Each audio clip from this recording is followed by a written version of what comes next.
Juicy co-creators, Lilu here in San Diego, California. And I'm here with you, Eric. I'm delighted to be having this conversation on extraordinary living. What does it take to live extraordinary lives? I think I'm really traveling all around the globe to know and to understand what does it take to live this juicy life. And many people have different idea of what that can be and how to apply that. Obviously, you had... I know you were one of the guest speakers on the Anthony Robbins Business Mastery, so you certainly, I'm sure, bring a lot to the table. I'm excited to discover your work here and really start with how extraordinary life can be. How juicy does it get? That's a good question. How juicy can it get? I'm still trying to find out. I'm working really hard on juicing everything I can out of it. And I've been like that since I was little. My probably one of the biggest criticisms my parents would have had of me as a kid is that I was always trying to pack too much in. Always trying to schedule too many things and trying to get everything done. But I don't think there's a problem. It feels to me like we only get this one life. I mean, look, there might be other afterlife in it, but right now it seems like we remember this one, and I just feel like we have to get everything out of it we can. Yeah, there seems to be two kinds of people. Some that are more into action and all the time go, and some others that are holding back and not really taking action. Is that something that you see? Because I hear a lot of people too. They're saying, "Well, I feel lazy. I have all these dreams, but never take action." So sometimes too much action kills the action, and not enough, of course, doesn't make things happen. Yeah, I think that's very true. I think the first thing we have to remember is that for some people to live a very juicy life is not about action. Some people, a juicy life is a lot of quiet time and a lot of introspection and quiet enjoyment. But more to the point of why people don't live their dreams, it's really interesting. I'm a big believer that our happiness and fulfillment in life is driven by the ability to overcome what I think of as outdated software. Like, here's the thing. We evolved over, a 5-6 million year process. And for almost all of that history, let's say food was incredibly rare. And so our huge directives were to do the least amount of effort possible to eat the maximum amount of food we could. Now, for the last 6 million years, that's been really useful because there's been hardly any food around. And so you had to be lazy. You had to rest when you could and exercise. Now you can be lazy all the time and have all your needs met, and so people are getting lazy. And if you're not driven by something, if it's whatever that hunger is, whether it's food or a mate or just some fulfillment or personal growth, if you're not driven, then you don't get anywhere. Because I remember in the movie The Secret, there's a lot on around the law of attraction and of just sitting there and feeling it. But I think sometimes we don't emphasize enough on the action portion. Do you know, I often comment on that. So you mentioned Tony. He had a big influence on me as a young man and continues to. And it's interesting because when I'm often on stage, I'll say to people, let's think about the human potential movement or personal development as having like a left wing and a right wing, like politics. So on the right wing, it's like pure action journey. So young Tony Robbins and Brian Tracy and all that kind of stuff. And then on the left side, it's like Wayne Dyer and Abraham Hicks, and it's way out there. Like it's all and. What I think happened with the movie The Secret, and it was filmed here with a lot of these people, what happened with the movie The Secret is there's a lot of editing, and the parts that were edited out were all from the right side of that game. And so what was left with this impression of the left side, that it's purely about energy and purely about manifestation and visualization, and the reality is that, at least for me, that truly extraordinary living comes from having one foot in each camp. You have to be prepared to take action. You have to know when to take action. You've got to be good and skilled at taking action. But also, you also have to be a spiritual being. It's meditation, quiet time, introspection, reflection, all have to be part of it too. But I think if you're pure action, then you're going to burn out. If you're pure meditation, you're just, nothing's going to happen. So how do you break it down? Is there some things as principles to get clarity, to gain clarity on how extraordinary our life can be? Because I guess we're all individuals. We have unique talents, we have uniqueness, and yet we're all the same and have common needs and common things that we want to live, such as love and be fulfilled. And so how does that work? Okay, I think one of the key things we have to remember is that everybody is different. And so, while some people are more creative and other people are more detail-oriented, and some people are more extroverted and some people are more introverted, and you've got all these different personality types, the challenge is that in our society, what happens is that, when people ask, what do?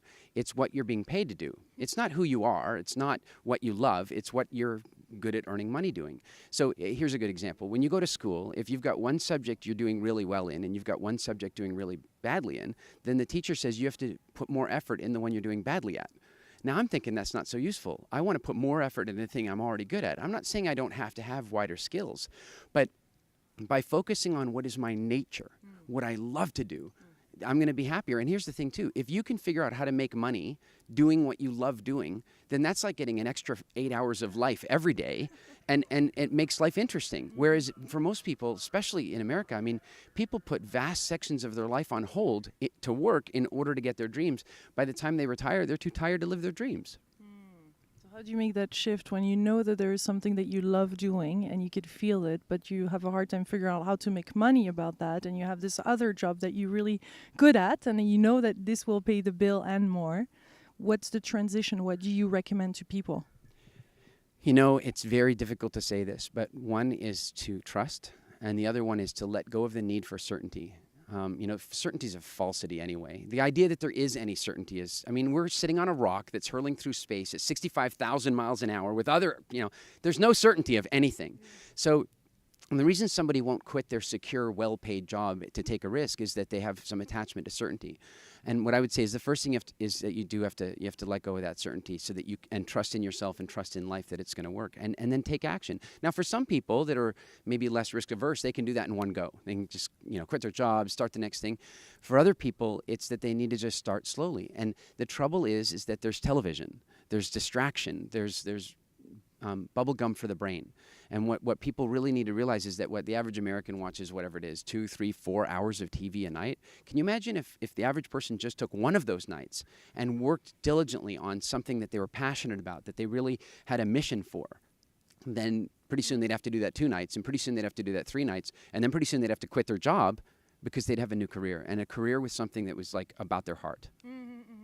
So how do you find out what you really love? I know the question sounds a bit stupid, but most of us, we just go through life and we don't really know. There's many things that we love and we enjoy playing with a little kid, for example, or gardening or taking pictures. But how do we make a living at that and letting go of this old job that is paying right now the bill? It's such a deep conversation. I feel that it's totally about the paradigm shift, really. That's how it feels to me. It's this quantum leap sometimes that is needed to do. It is difficult. There's it isn't for some people it is. Other people, they just know their calling. For example, people who are performers, like natural performers, often it's so easy to tell what they like. Probably something happened when they were 4 years old. They burped and everybody laughed, and then they became a comedian. From that moment, they just loved the sound of laughter, and they knew that was their calling. But a lot of people don't have that event. They don't have that moment that turns them on and says, this is what I love to do. One of the ways I like to think about it is don't think about the actual task, like what job should I have, but think about more the purpose or the being. So, like for example, if somebody's very creative, then the more of their life they can spend just creating stuff is useful. So don't think, well, should I be a writer or author or screenwriter? Don't worry about that at the moment. Just realize that the more often you're able to express creativity, the happier you're going to be. And other people that are really interested in, that just have a sense of timing and flow and that kind of stuff, well, then maybe they should be doing something that takes advantage of that. Like some people, it drives me crazy, but some people just love like investing in property, buying this house low and refurbishing it and selling it on high. Just not my thing. But there are some people that are just so unbelievably good at it. Where this gets interesting is that people sign up for how to get rich quick courses and all this kind of stuff. And the reality is most times the course they're going to is teaching them a strategy that's not similar to who they are. And so then they think the course didn't work. What didn't work was that they weren't playing in their nature. And it's the simplest way to answer your question is this. If you would be willing to do it for free, then it's your passion. Now, here's the kicker, though, is that that's exactly what ends up happening is that, ask your average speaker. You've got all these speakers here, right? If you can get to them directly and say, hey, could you come speak to my conference? They're like, yeah, I'll be there in 2 minutes. That's why they have to have an agent. Because you're willing to do it for free doesn't mean you should be doing it for free. In fact, the thing you're willing to do for free should often be the thing that can bring you the greatest financial reward. But that's a tricky thing for people it's a tricky transition for people to make. I know it's one of your favorite topics on this financial freedom.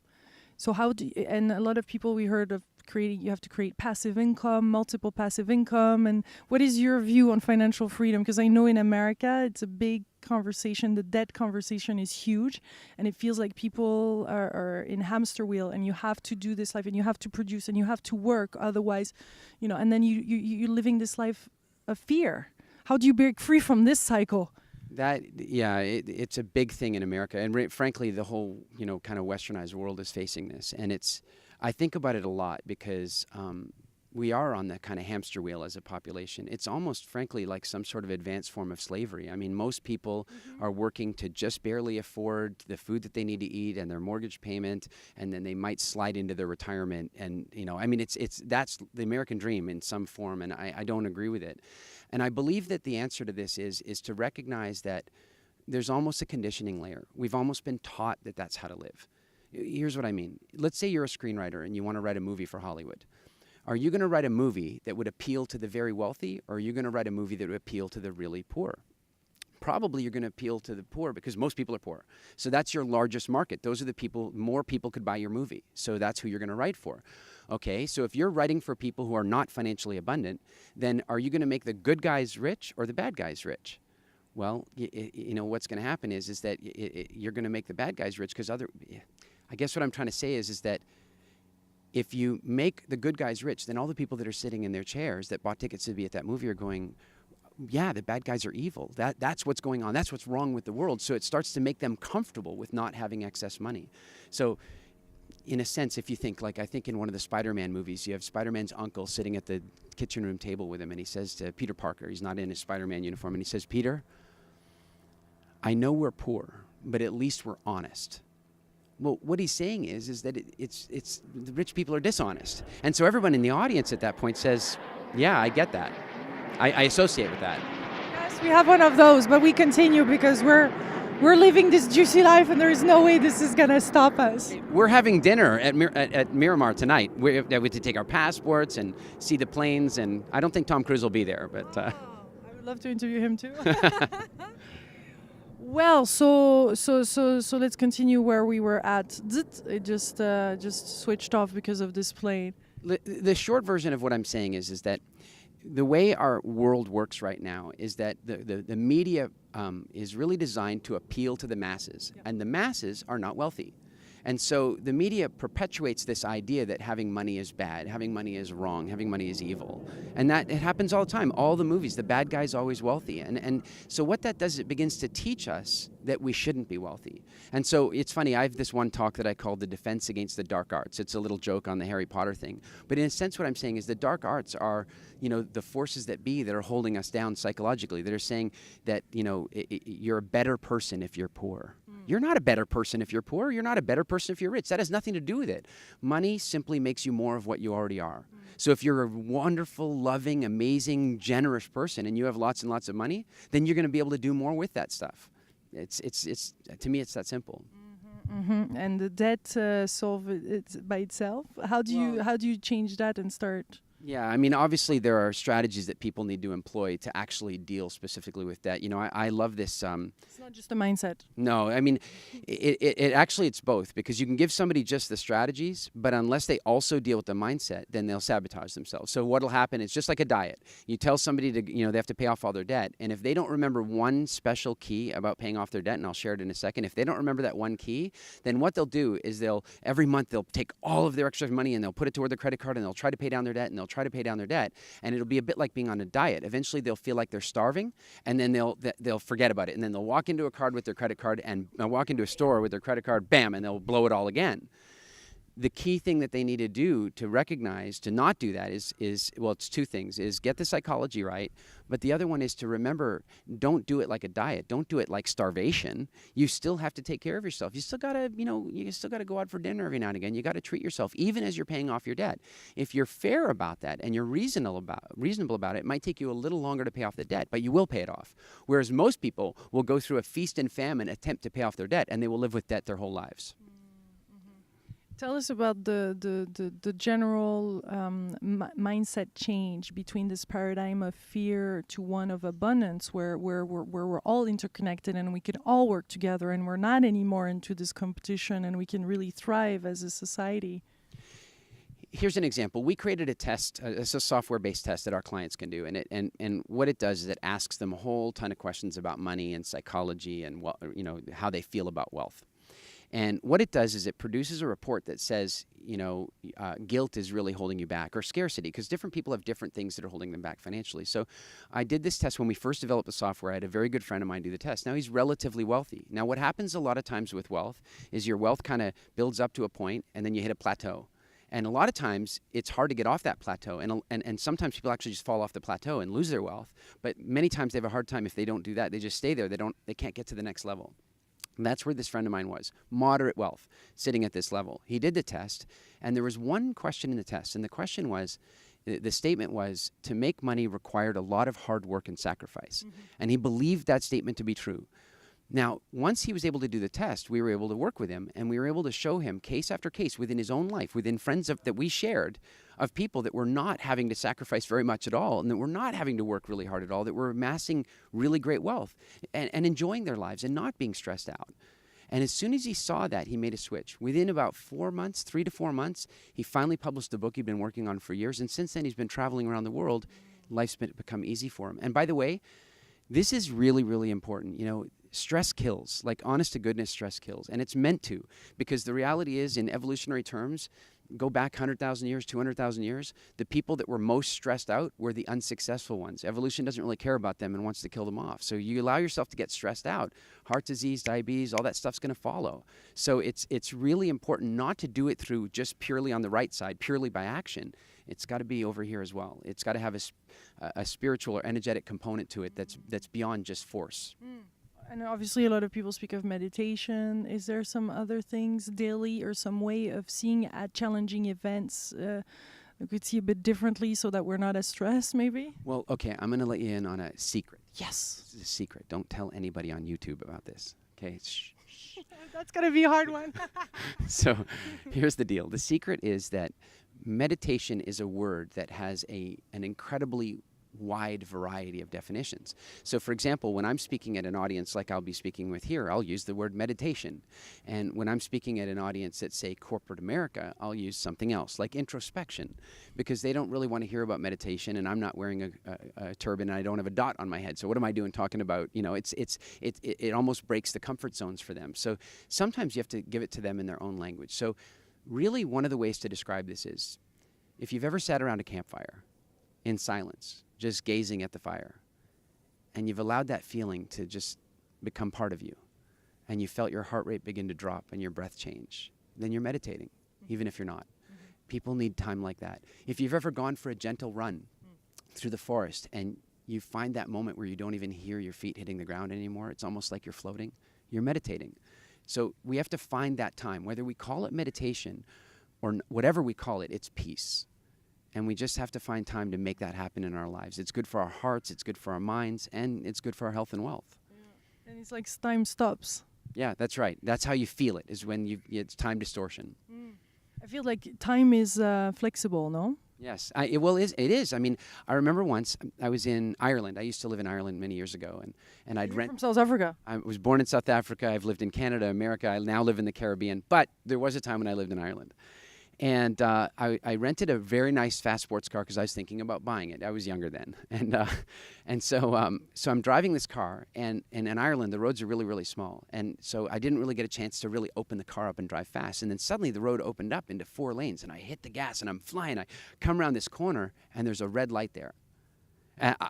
And cars backed up. Like, no way I can stop before hitting the next car in front of me. I slam on the brakes, and time comes to a complete standstill. And I'm able to turn the car, drive between 2 cars, so the mirrors are like an inch on either side, cut between 2 cars on the front, and then come back in, and then cut out onto the sidewalk, like onto the shoulder.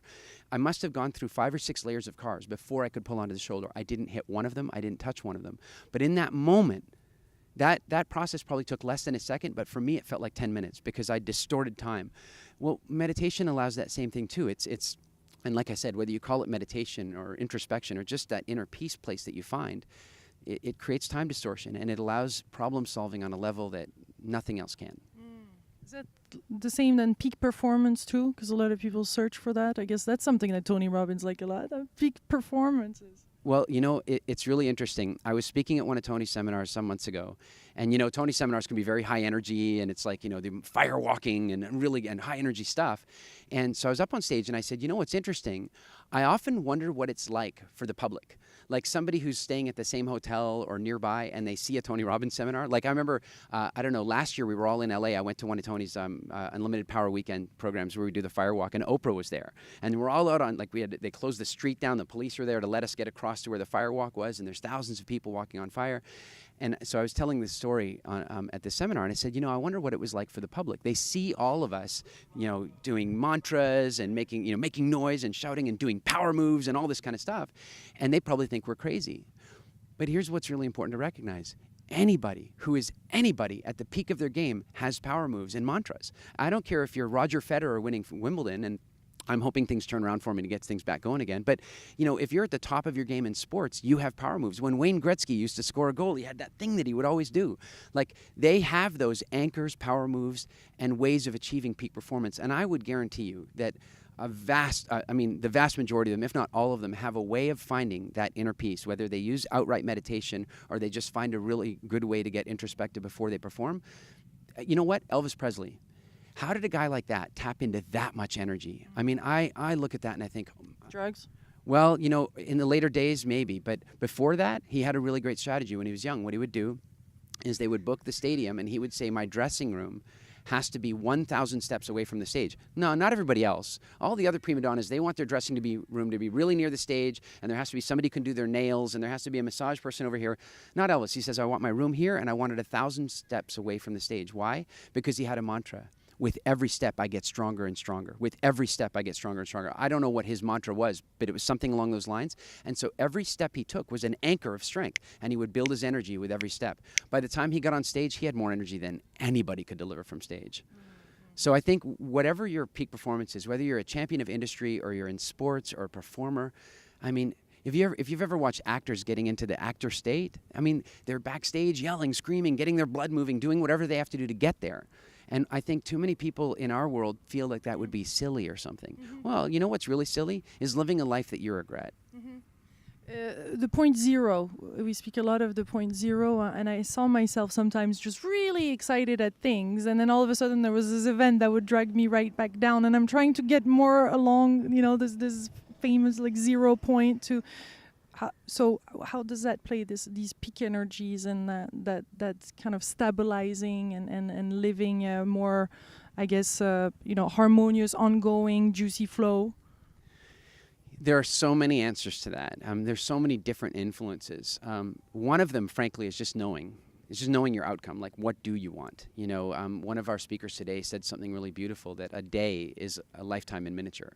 So when you wake up in the day, nobody's ever lived this day before, and you're not going to get to live it again. And so when you begin to live each day like a little mini lifetime, and you recognize that it's unretrievable, that it is what it is and you can't get it back, well, then you start living fuller, and you stop wasting days, I think.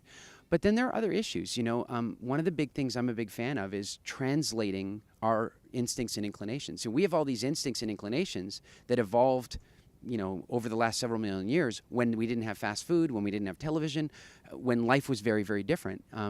John Gray will always talk about the differences between men and women. Well, no kidding. If you go back, I've been with the Bushmen in Africa to go experience them. Guess what? The men are at one fire and the women at the other fire. They barely communicate. They have very different inclinations. And so what we have to learn how to do is translate those inclinations. So one inclination is toward laziness. In nature, it is absolutely important to save your energy, to not expend much energy. It's really important you do that in nature. Well, one of the problems is that we don't have that. We don't have that anymore. Like, we have abundance of food around us all the time. We don't need to save our energy. Yes. We don't even see them because it's quite cloudy today. So, and then another one that's related to that, when you think about the inclination to save energy, the other inclination is to eat as much food as you can, because in nature, food was so rare. Well, now, the food is around us all the time. We don't have to spend any energy getting it. And 80 or 90% of the food they put in front of us is absolutely terrible for your system and robs energy from you. So if you ever have those things where you crest up and you're super motivated and you feel powerful and so on, and then later you go, God, I'm just not feeling like it today. I'd just rather sit down and watch TV or something. Look at what you've been eating over the last 24, 48 hours. Refined sugar, starch, processed foods, all that kind of stuff. That has no place in our system, but yet we've got these cravings to eat as much as we can. A big secret here is to learn how to translate the signals. When you're craving sugar, you're not craving a Mars bar. That's not what you're craving. You're craving an apple. And I know that's overly simplistic, and I talk a lot more about this, another time when we have a lot more time. But, that beginning to understand why that's happening allows you, when you feel the need to rest and relax, there's a difference between having a power nap because you've been really outputting that day and being lazy. And we know the difference. But in that moment, we can justify. Mm-hmm. And so sometimes we have to apply a little force, translate the message, and take action anyway. How about for emotions, those peak emotions that are sometimes a bit out of control? That's such a good example. So let's think about it like this. Adrenaline and fear. I mean, adrenaline and fear are meant to be there. We have them for a reason. In fact, you're the daughter of the daughter of the daughter, thousands of generations back. You're the survivor of the people that had the best fear, the ones that ran away the fastest or fought the hardest because they had adrenaline, right? It was crucial. So the problem is that back then, adrenaline and fear and peak emotions were short term. Right? Something terrible happened and your adrenaline would pump up and it would give you the energy to run and fight or do whatever you had to do. Fight or flight, we call it, right? Well, the problem today is that somebody opens up their Visa bill and they feel fear. Mm-hmm. And they continue to feel that fear all day. And then they feel it the next day. And the fear is causing adrenaline to soak into their muscles, and it's damaging the inside of their bodies, and it's making it harder for them to have positive emotions, and on and on and on. So another big part of this is recognizing that some of our emotions are autonomic, or they're sort of automatic responses, and sometimes we just have to say, wait a second, I know that that's not real. This Visa bill is not actually going to kill me. I don't need to fight or flight from it. I mean, sure, it might be a drag, but at the end of the day, and maybe the best way I can explain this is that several years ago I bought a film studio in Northern California, and I thought it would be so much fun and so great. It used to be part of Lucasfilm and did these great special effects work. And the guys who sold it to me turned out to be pretty bad guys. One of them was actually a felon, like a real criminal. And so I was left with this company that it looked like I'd lost everything. I'd put all this money into it, and it was really stressful. And after a year of being, and I'm not really a stressy guy, and after a year of feeling really consistent stress and even at times depression, I sat down, I was walking on the beach with my wife, and I said to her, I can't live like this anymore. Here I am walking on a beach with blue water. It's in the most gorgeous, one of the most gorgeous countries in the world, and I'm stressed out and I'm feeling depressed. And I said, we have to stop. I can't live like this anymore. I need to start being happy. And so we made a decision from that day, every day, to say, what can we be happy about? What could we be happy about? What has to happen for today to be a great day? And we started living better. We started enjoying life again, not worrying about what might happen. What might happen is ridiculous. A coward dies 1,000 deaths and a brave man only one. We say that expression, but we don't think it through. The coward dies 1,000 deaths because the coward keeps visualizing that death again and again and again. And every time the coward visualizes that death, he experiences it. The brave man has the one. Well, I was the coward. I was visualizing my business failing, losing all the money again and again and again. And that wasn't helping. And so one day we said, no, we're going to be happy. And we did. And we just started living that way. And about a month later, we won this contract to do a bunch of special effects for Pirates of the Caribbean. And about 2 days later, we won Transformers. And then 2 days later, we won Neil Blomkamp's Elysium. And all of a sudden, all this stuff's happening. Now, I'm not going to get into the metaphysical here. Did getting happy make us win all those? I don't know about all that stuff. I'm sure in the secret it sounds all good. But what I will say is this. I am totally grateful that we got happy first before circumstances changed. We got happy before they changed. If not, circumstances would have changed, then we would have got happy, and from then on we would have in order for us to be happy, things have to be good. No. Happiness is a personal decision and a personal choice. What happens after that follows. It's a beautiful place to leave this conversation, on. I think. Thank you so much, Eric, for this really, really inspirational talk. Thank you. No problem. Thanks for coming and visiting with us. And sorry about all the planes. Oh, gosh, this is just a delight all the way. Planes or no planes, I'm really enjoying this, and I'm sure you have too. Oh my goodness, my Juicy co-creators, sending you much, much love from Juicy, California, and I hope you're taking notes and getting into action, taking actions in your life, and really enjoying this amazing life that we have. Thank you so much. Thank you too. Big, big kisses.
working really hard on juicing everything I can out of it. And I've been like that since I was little.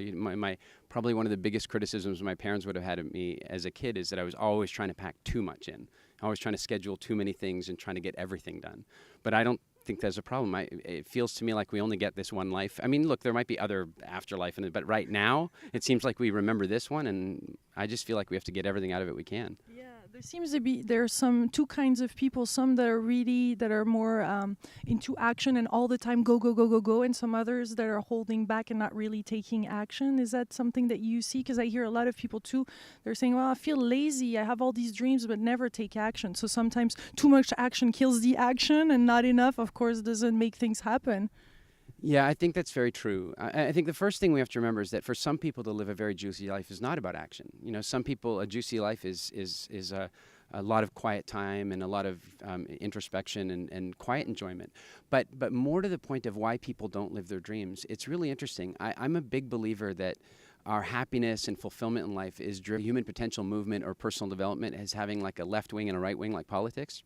So on the right wing, it's like pure action journey. So young Tony Robbins and Brian Tracy and all that kind of stuff. And then on the left side, it's like Wayne Dyer and Abraham Hicks, and it's way out there. Like it's all, and what I think happened with the movie The Secret, and it was filmed here with a lot of these people, what happened with the movie The Secret is there's a lot of editing. And the parts that were edited out were all from the right side of that game. And so what was left with this impression of the left side, that it's purely about energy and purely about manifestation and visualization. And the reality is that, at least for me, that truly extraordinary living comes from having one foot in each camp. You have to be prepared to take action. You have to know when to take action. You've got to be good and skilled at taking action.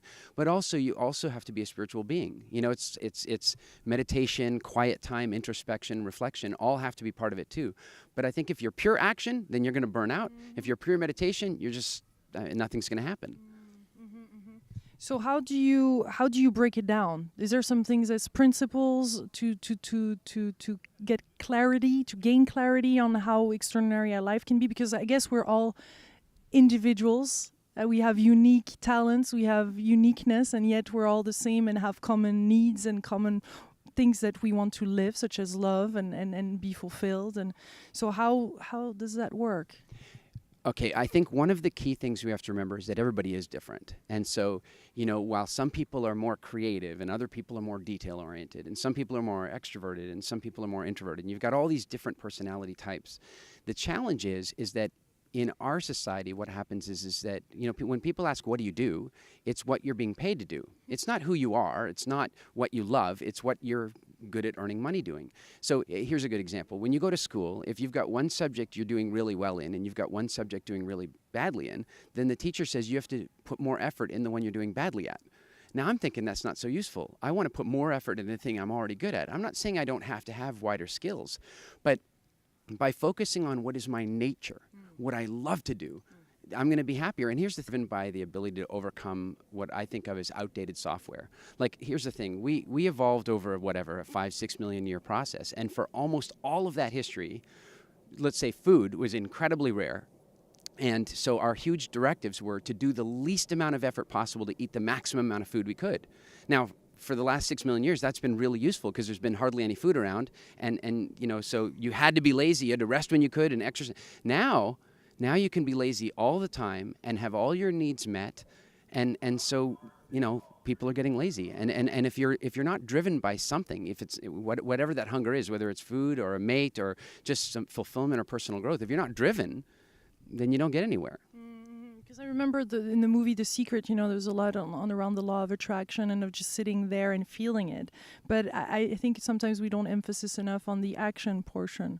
Do you know, I often comment on that. So you mentioned Tony. He had a big influence on me as a young man and continues to. And it's interesting because when I'm often on stage, I'll say to people, let's think about